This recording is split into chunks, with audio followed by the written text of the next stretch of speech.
But last year, so close to promotion. What steps have been done in pre-season to try and kick on and make sure you get that 1 or 2 extra points that gets you promotion next year?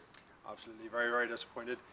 Last season, we missed out in Ireland. We felt there was a couple of key games that we can work towards and point out as the sole reason why we failed last season. Again, as a season on the whole, we'll have to take the positives out of it. We've added, strengthened very, very well in pre-season with the additions of Stephen O'Flynn, Jerry Thompson, Emma Templeton, Kevin Trainer and Kevin Bradley.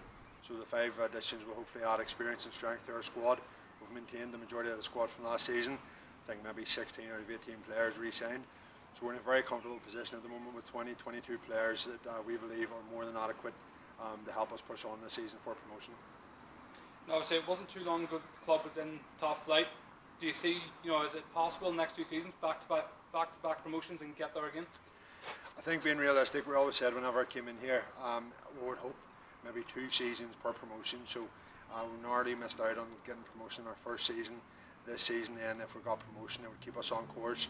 Then we would hope for maybe a season of stabilisation within the championship again, looking to build with the ultimate aim. A club the size of Donegal Celtic should be playing Premier League football, and that's where we hope to get to in the end. So possibly 2 seasons might be a wee bit optimistic. Realistically, we'd maybe hope 3-4 seasons to achieve that goal.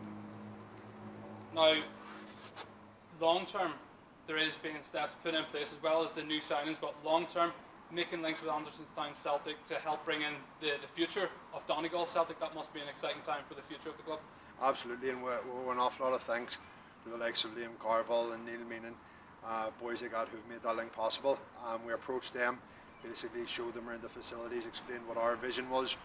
We don't want to change an awful lot of their structure because they have an excellent structure in place. They have a very, very strong reputation in West Belfast. They have a fantastic core of players there and coaches. So all we want to do is provide them with a facility where they can grow, where they can attract players, where they can sort of feel at home.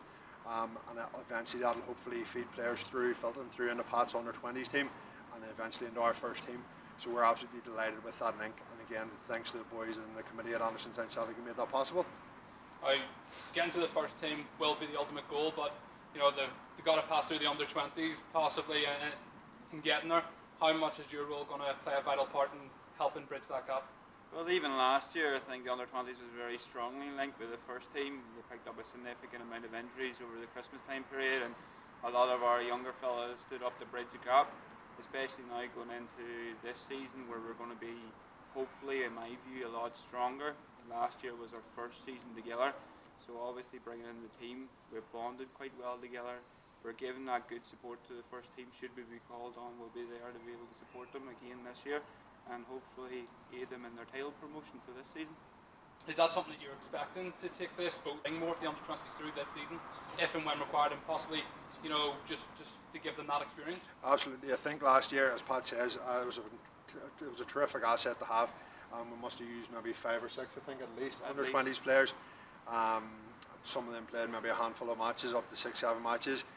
And with players in there as young as the likes of Peter McDermott, still only 17 years of age, made his first team debut at 15, scored an equaliser away down at Dergview, and players of his calibre coming through the ranks. Pat's worked tremendously hard here in pre-season already, brought in 4 or 5 outstanding players from different setups across the country, Premier League setups, and that's a credit to him and his coaching staff, the work they're doing, that now it is being seen as a feasible option for boys to drop down from maybe the likes of Cliftonville into the likes of Donegal Celtic under-20s. Not only bodes well for our future, plenty of talent coming through, and I can rest assured, I can guarantee any of those young lads that are coming through, if they're good enough, they get a chance with us.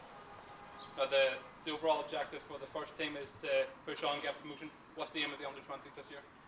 Well, the under-20s last year finished 3rd in their league, so obviously we'll be looking to better our league position as much as we can, but ultimately the main goal for the under-20s is to supply Stephen with as many players coming through the ranks and develop them and pushing as many players as we can physically possible through to senior football into the first team as such.